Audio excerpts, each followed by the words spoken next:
मुकर्रम मेहमान ख़ुसूसी हमारी महफिल के रूह रवाम, हमारे दिलों की धड़कन शेख मोहम्मद हुज़ैफ़ा अल मदनी हफ़िज़हुल्लाह ताला हमारे पास तशरीफ़ लाए। मैं इनका इंतहाई शुक्रगुज़ार हूँ और दुआ हूँ कि हक़ जल्ल शानुहू इनकी ज़िंदगी में इल्म व अमल में बहुत बरकतें अता फरमाए। रहमत आलम सल्लल्लाहु ताला अलैहि वसल्लम ने ये जो हम कुरान सुन रहे हैं और कुरान सुनने की मैंने इनसे फरमाइश की कि आप तशरीफ़ लाएं और हमें कुरान सुनाएं। ये कुरान सुनना और कुरान सुनाना शरीयत की नज़र में इस अमल की अहमियत क्या है और कुरान पढ़ने वाले का मकाम क्या है, इस हवाले से एक हदीस मुबारक समाअत फरमाइए और फिर शेख तिलावत फरमाएंगे। रहमत आलम सल्लल्लाहु अलैहि वसल्लम ने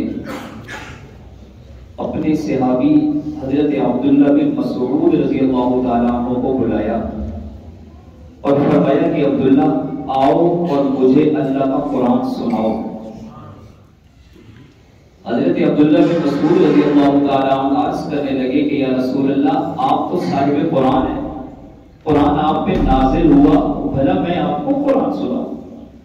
फरमाया कि अल्लाह ने मुझे हुक्म दिया है कि मैं तुमसे कुरान सुनूं, कि तुम कुरान के माहिर हो, तुम कारी कुरान हो। ये तो हर सहाबी कारी कुरान था, कुरान का माहिर था। मकाम है कुरान के माहिर का, ये मकाम है कि आमिना के लाल उन्हें बिठा रहे हैं और फरमा रहे हैं कि तुम मुझे कुरान सुनाओ। गोया कि अल्लाह भी यही चाहते हैं कि आप कारी कुरान से कुरान सुने। मेरे हबीब आप फर्श पे कुरान सुनेंगे, मैं अर्श पे कुरान सुनूंगा। मैं एक मरतबा फिर अपने मेहमान मुकर्रम शेख मोहम्मद हुज़ैफ़ा अल मदनी हफ़िज़हुल्लाह का बहुत शुक्रगुज़ार हूँ और हमारी इस महफिल की रौनक बनने वाले हमारे उलमाए किराम, असातिज़ाए किराम, मेरे उस्ताद मुकर्रम हजरत मौलाना कारी मोहम्मद अमीन साहब तशरीफ लाए, मौलाना साद साहब, हजरत मौलाना अब्दुल सिद्दीकी साहब हमारी महफिल की रौनक बने और आप अहबाब की कसीर तादाद में तशरीफ फरमा हैं। आप सबका आना अल्लाह ताला कबूल फरमाए। मैं बिल्कुल भी आपके और शेख के दरमियान हायल नहीं रहना चाहता। आपकी तरह मैं भी तालिब हूँ कि हजरत अपने मखसूस अंदाज में हमें कुरान सुनाएंगे, कुरान के लहजात बताएंगे, लोगों ने अरब में कुरान कैसे पढ़ा जाता है वो अंदाज बताएंगे, कुरान में फर्क तिलावत में कैसे किया जाता है वो चीज़ें बताएंगे और हमें कुरान सुनाएंगे। तो मैं मुल्तमिस हूँ शेख मोहम्मद हुज़ैफ़ा अल मदनी हफ़िज़हुल्लाह से कि वो हमारी समातों में कुरान मुक़द्दस की तिलावत का रस खोलिए। शेख मोहम्मद हुज़ैफ़ा अल मदनी हफ़िज़हुल्लाह।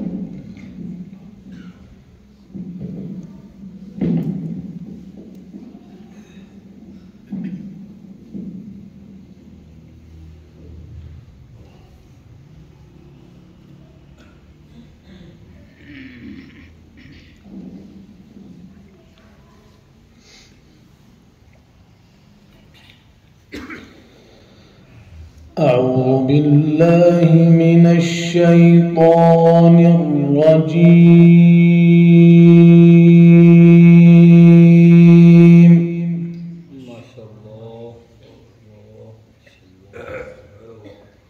بسم الله الرحمن الرحيم.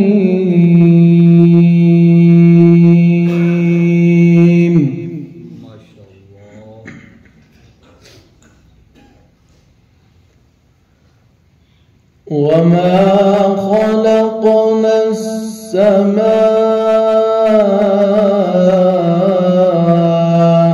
والأرض وما بينهما لاعبين.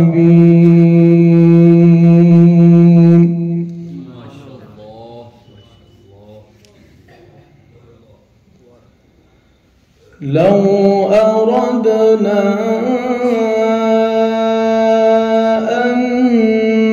نتخذ لهوا اتخذناه من لدنا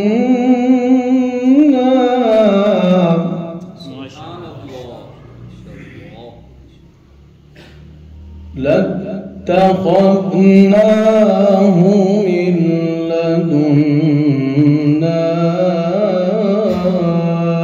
إن كنا فاعلين.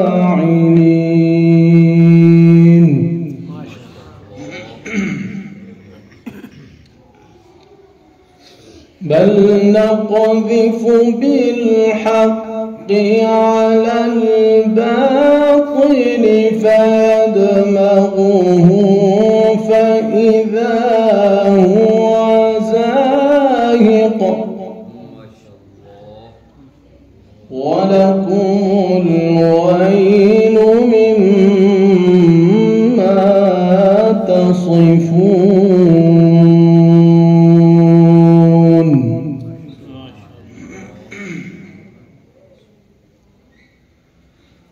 وما خلقنا السماء والأرض وما بينهما لاعبين. ما شاء الله ما شاء الله. لو أردنا أن نتخذ لهوا لاتخذناه من لدنا إن كنا فاعلين. ما شاء الله ما شاء الله.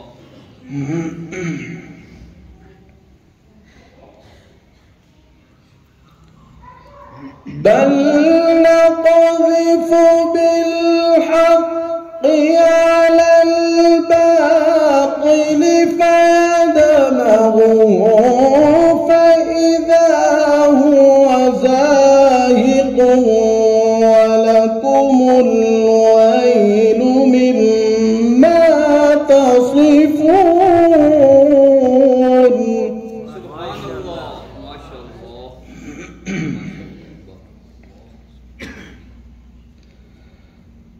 بل نقذف بالحق على الباطل فيدمغه فإذا هو زاهق ولكم الويل مما تصفون.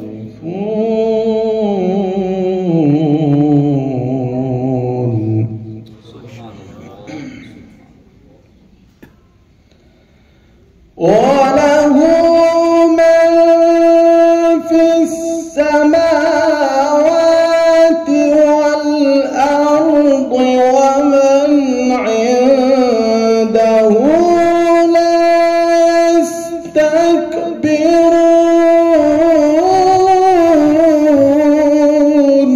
سبحان الله ما شاء الله ما شاء الله.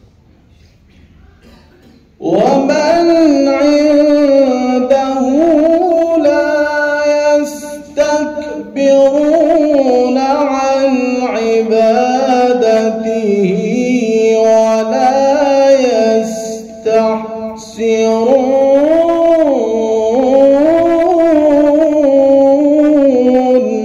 سبحان الله. يسبحون الليل والنهار لا يفترون.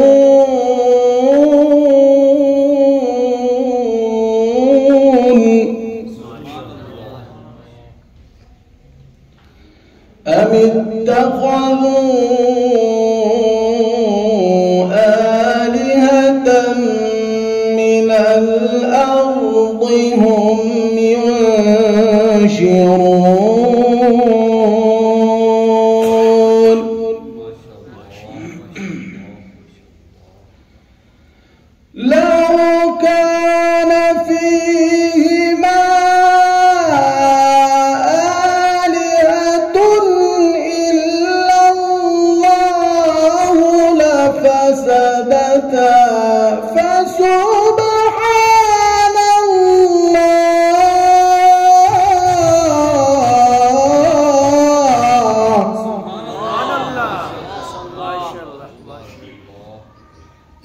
لو كان فيهما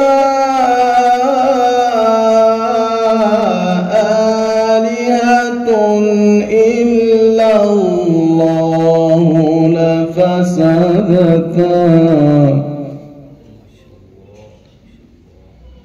فسبحان الله رب العرش عما يصفون.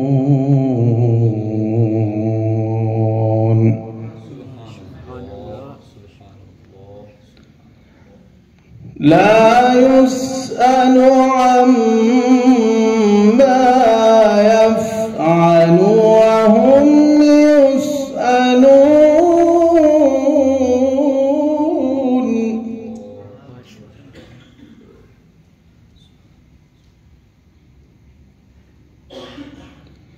أم اتخذوا من دونه آلهة قل هاتوا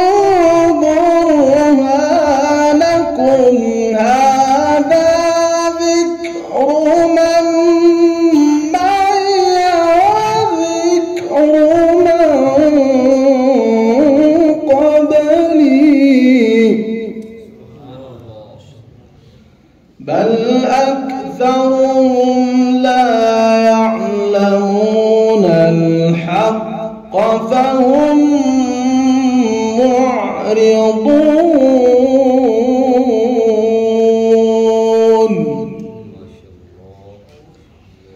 وما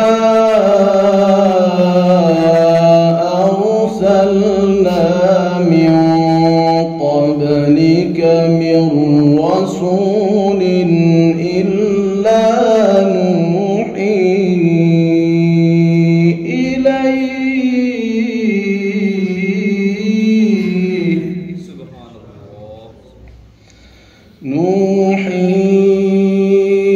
إليه أنه لا إله إلا أنا فاعبدون.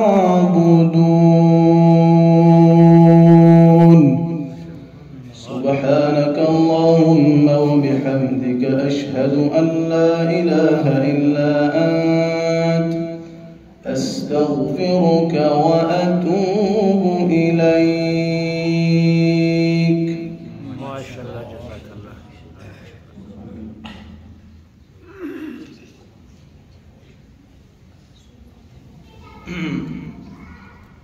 بسم الله الرحمن الرحيم. الحمد لله والصلاة والسلام الأتمان على أشرف الأنبياء والمرسلين سيدنا ونبينا محمد وعلى آله وأصحابه أجمعين.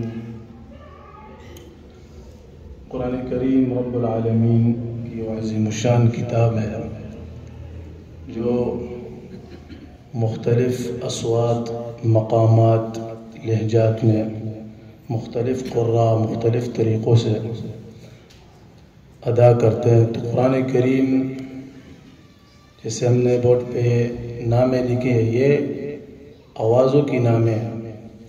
हर इंसान की जो गला है रब्बुल आलमीन ने ये सारी आवाज़ें इसमें रखी है। बस फ़र्क सिर्फ यह है कि तालीम और ताल्लुम की ज़रूरत है। लोगों को अच्छी तिलावत, अच्छी अज़ान और जो भी खूबसूरत आवाज़ हो लोगों को बहुत पसंद होती है, लेकिन ये इल्म जो है इल्मुल अस्वात आवाज़ों की जो इल्म है उसको ज़रा जानना चाहिए। तो फिर इंसान और भी तलज़्ज़ुज़ हासिल करते हैं कुरान करीम की तिलावत से। और जो भी मसलन आज़ान हो उसमें अज़ानें भी है, तिलावती भी है। ये मुख्तलिफ़ नामे हैं। मसलन फिर हमने लिखा है सौबा, ये एक आवाज़ की नाम है। जैसे दुनिया में हर चीज़ का अपना नाम होता है, तो आवाज़ों की ये नामे हैं। इस फ़न की उलमाओं ने ये रखी है। सबा एक ऐसा आवाज़ जो अक्सर क़ुर्रा मिस्र के और सऊदी अरब के, पाकिस्तान के अक्सर क़ुर्रा इस आवाज़ पे कुरान करीम को पढ़ते हैं। मसलन हम मिसाल देंगे सूरत फ़ातिहा में, अल्हम्दुलिल्लाहि रब्बिल आलमीन अर्रहमानिर रहीम मालिकि यौमिद्दीन इय्याका नअबुदु व इय्याका नस्तईन इहदिनस सिरातल मुस्तकीम सिरातल लज़ीना अनअमता अलैहिम गैरिल मग़्दूबि अलैहिम वलद्दाल्लीन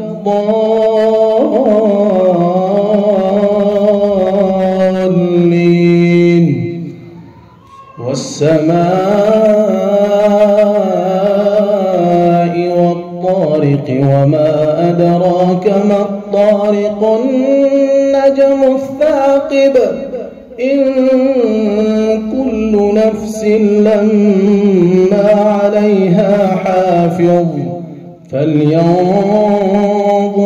इंसानु मिम्मा खुलिक़ खुलिक़ मिन माइन दाफ़िक़ यख़रुजु मिन बैनिस सुल्बि वत्तराइब। ये रोने की आवाज़ है। इसके मुकाबिल में रस्त है, ये 7 नंबर पर, ये खुशी की आवाज़ है। वो आयात जो जन्नत की जिक्र है इसमें, तो इस मकाम से, मकाम भी कहा जाता है, लहजा भी, आवाज़ भी, मकाम और रस्त है। जिसे हमने मगरिब की नमाज ये रस्त आवाज़ में पढ़ी है, मगरिब की नमाज। अभी इसके एक और मिसाल, और ये जैसे मैंने कहा कि अजानों में भी होते हैं, तो अभी हम कुरान की सूरत फातिहा की मिसाल देते हैं। अल्हम्दुलिल्लाहि रब्बिल आलमीन अर्रहमानिर रहीम मालिकि यौमिद्दीन इय्याका नअबुदु व इय्याका नस्तईन इहदिनस सिरातल मुस्तकीम सिरातल लज़ीना अनअमता अलैहिम गैरिल मग़्दूबि अलैहिम वलद्दाल्लीन।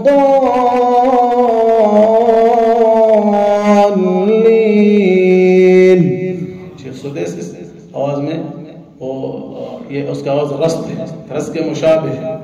इसी तरह शेख शुरैम अल्हम्दुलिल्लाहि रब्बिल आलमीन अर्रहमानिर रहीम मालिकि यौमिद्दीन इय्याका नअबुदु व इय्याका नस्तईन इहदिनस सिरातल मुस्तकीम सिरातल लज़ीना अनअमता अलैहिम गैरिल मग़्दूबि अलैहिम वलद्दाल्लीन।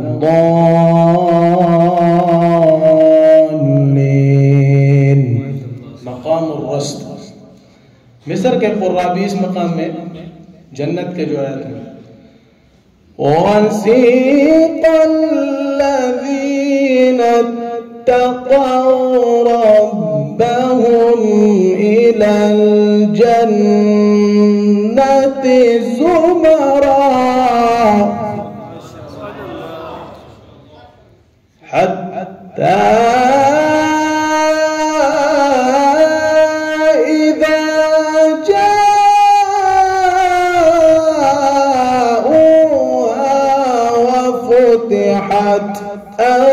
أبوابها وقال لهم خزنتها سلام। मकाम रस्त। इसी तरह इस मकाम में अज़ानें भी है। अल्लाहु अकबर अल्लाहु अकबर अल्लाहु अकबर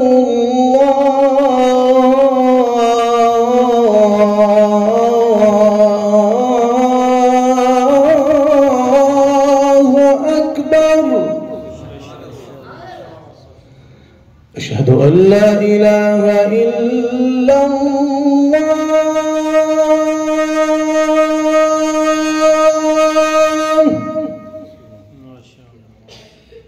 أشهد أن لا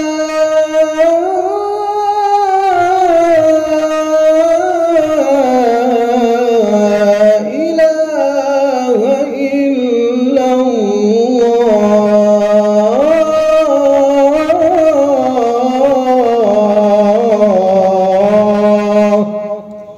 ये है मकाम الرسل.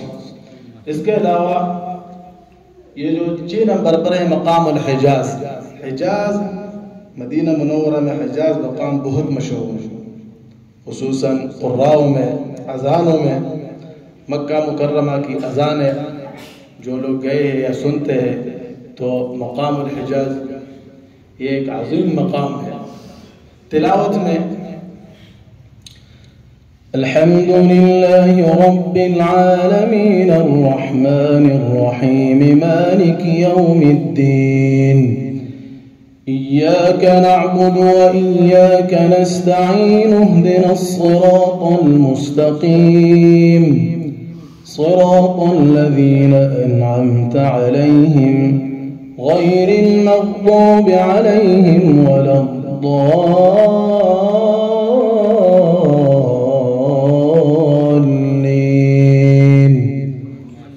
मक्का मुकर्रमा में मकामुल हिजाज की अज़ान. मकाम यानी आवाज. अल्लाहु अकबर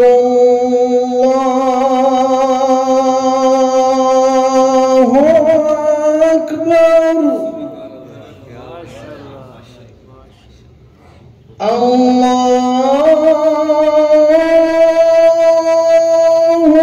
अकबर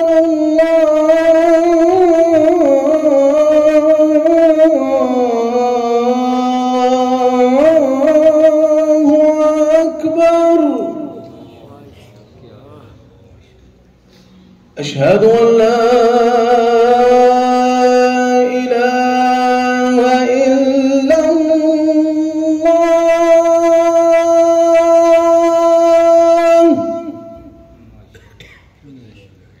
أشهد أن لا إله إلا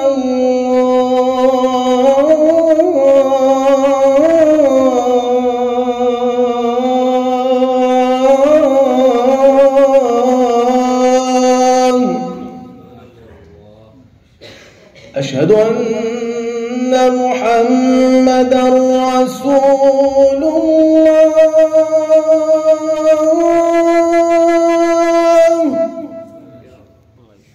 أشهد أن محمدًا رسول الله.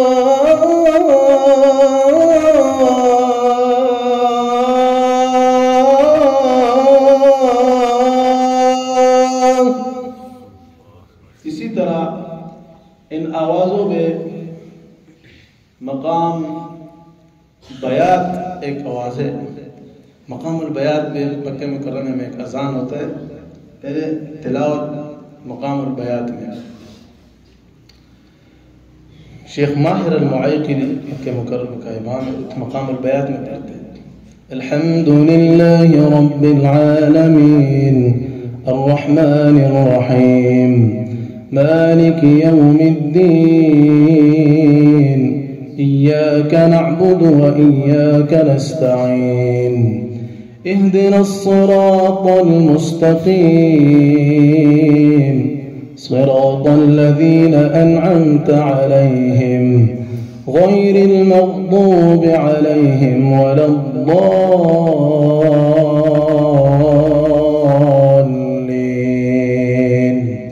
मकामुल बयात. और इसमें अज़ान मक्का मुकर्रमा के अज़ान मकामुल बयात में अल्लाहु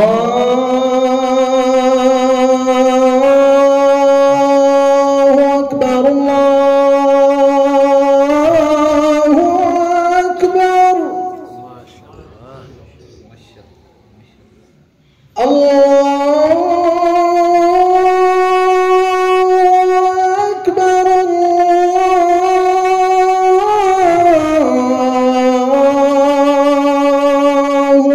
أكبر أشهد أن لا إله إلا الله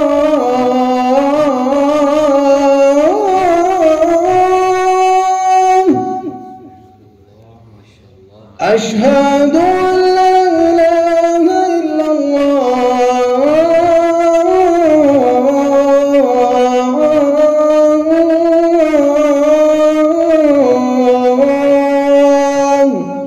देखिए मकामुल बयान। इसी तरह मकामुल बयान में ये हम जल्दी से जो तिलावत करते हैं इसका नाम है हदर। तिलावत करने के 3 तरीके, एक है तरतील तहकीक जिसको हम मश्क कहते हैं, मश्क तिलावत। दूसरा है हदर, तीसरा है तदवीर। मश्क में मसलन मकामुल बयान हुवा अल्लाहुल्लज़ी ला इलाहा इल्ला हुवल मलिकुल कुद्दूसुस सलाम।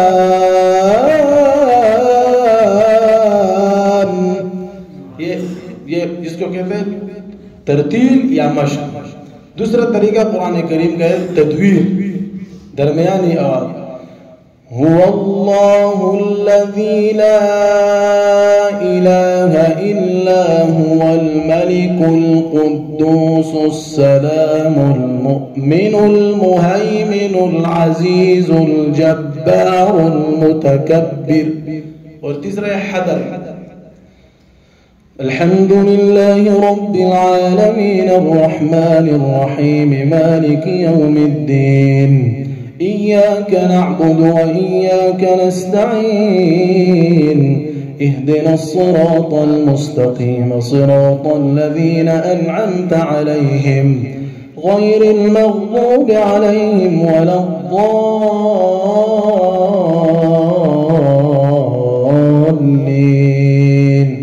इससे जब तेज हो जाए तो फिर तरावी बनता है। ये जायज़ नहीं। तरावी में जो कुरान हुफ़ाज़ जल्दी करते हैं अल्हम्दुलिल्लाह रब्बिल आलमीन रहमान रहीम, तो फिर गपशप या तरतील होगा या तदवीर होगा या हदर होगा। इसके अलावा और तरीका है ही नहीं। कुरान पढ़ने फिर गपशप होता है, सवाब भी नहीं मिलता। कुर्द एक ऐसा मकाम है, आसान भी है और हर किसी को बस में यह होता है कि मैं कुर्द में तिलावत करूँ। कुर्द मकाम, इसमें अजान भी है और तिलावत भी है। अल्हम्दुलिल्लाहि रब्बिल आलमीन अर्रहमानिर रहीम मालिकि यौमिद्दीन इय्याका नअबुदु व इय्याका नस्तईन इहदिनस सिरातल मुस्तकीम सिरातल लज़ीना अनअमत अलैहिम गैरिल मग़दूबि अलैहिम वलद्दाल्लीन।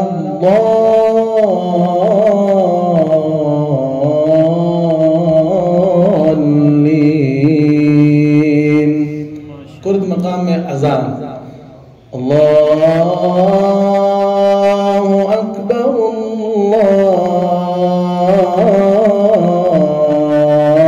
अल्लाहु अकबर अल्लाहु अकबर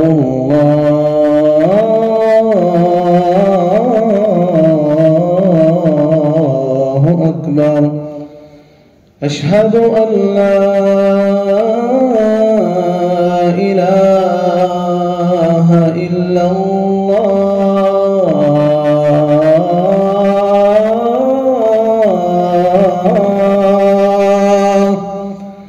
अशहदु अन ला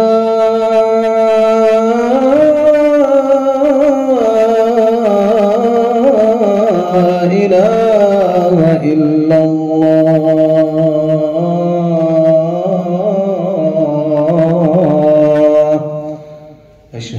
أن محمدا رسول الله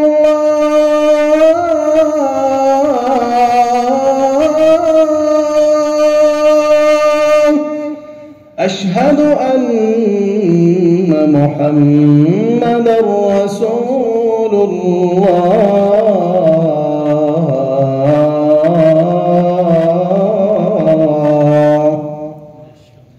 इसी तरह मकाम العجم मकाम सीका मकाम नहावन ये सारे मुख्तलिफ आवाज़े में ज़रा इख्तिसार से मकाम नहावन الحمد لله رب العالمين الرحمن الرحيم مالك يوم الدين إياك نعبد وإياك نستعين.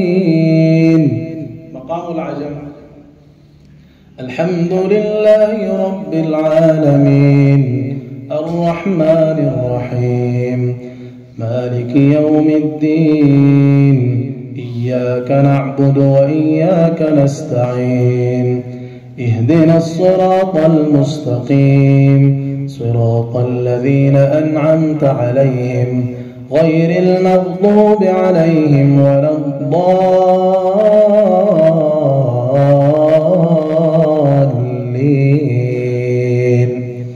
مقام سيكا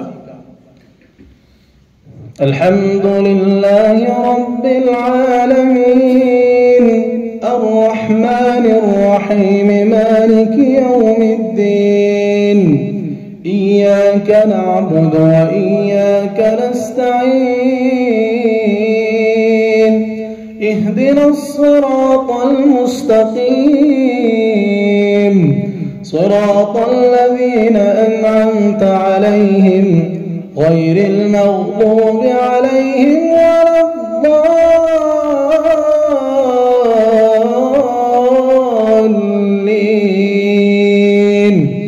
ये मकाम ये आवाज़ सीखा ये अरब अक्सर अपने अशारों में इस्तेमाल करते हैं.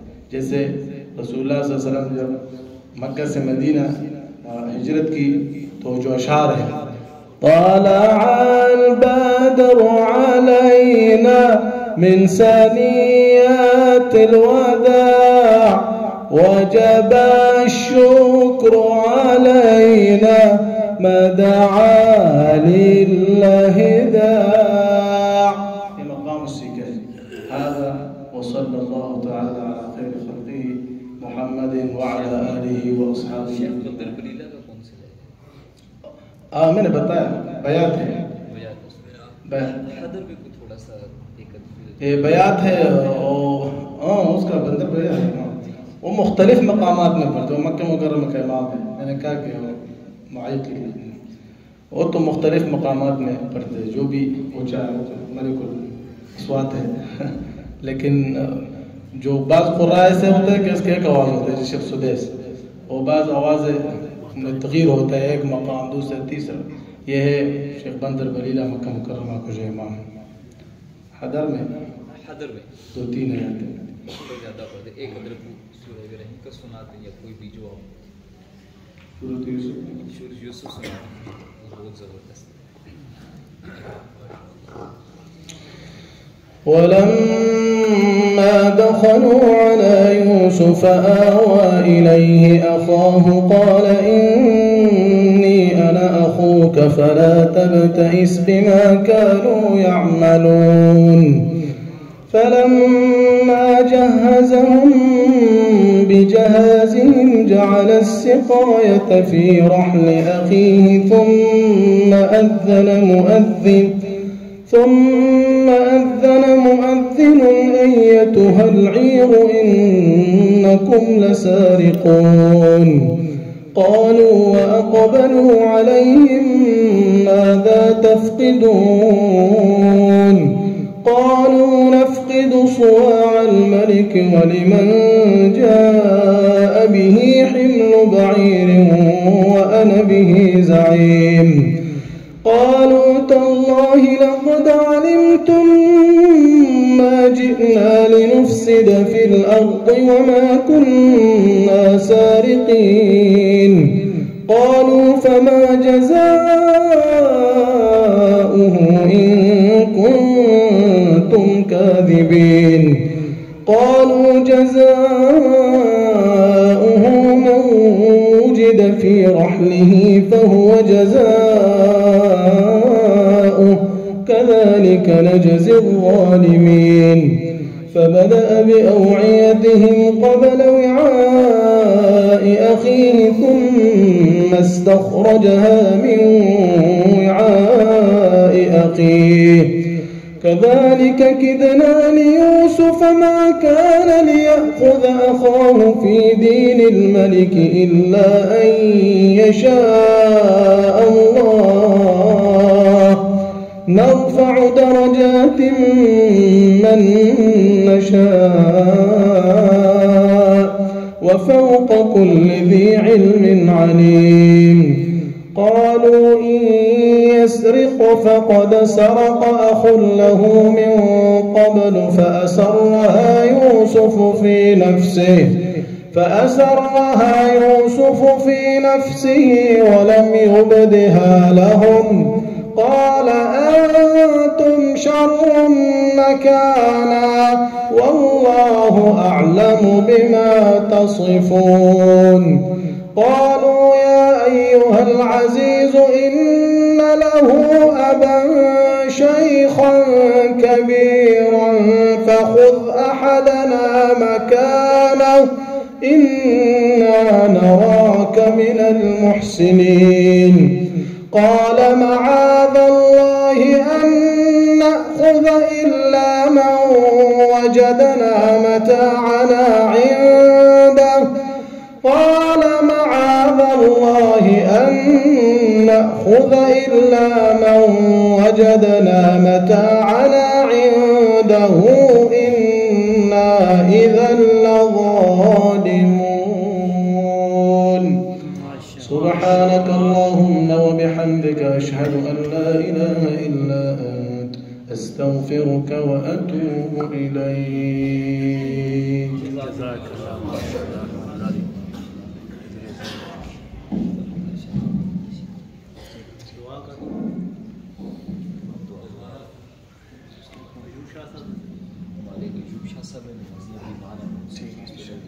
उनके लिए भी दुआ करें, बाकी वालिद साहब बीमार हैं, हमारा हज कर रहा था उसके लिए भी दुआ करें। اللهم إنك عفو كريم تحب العفو فاعف عنا. اللهم يا ذا الجلال والإكرام اشف مرضانا ومرضى المسلمين وارحم موتانا وموتى المسلمين الذين شهدوا لك بالوحدانية ولرسولك بالرسالة وماتوا على ذلك. وارحمنا إذا صرنا إلى ما صاروا إليه. اللهم ارحم موتانا واشف مرضانا. اللهم أعز الإسلام والمسلمين. اللهم أعز الإسلام والمسلمين وانصر إخواننا المسلمين المستضعفين في دينهم في كل مكان. اللهم يا ذا الجلال والإكرام اللهم يا ذا الجلال والإكرام انصر إخواننا المسلمين المستضعفين. اللهم إنهم جياع فأطعمهم. اللهم إنهم ضعفاء فقوهم.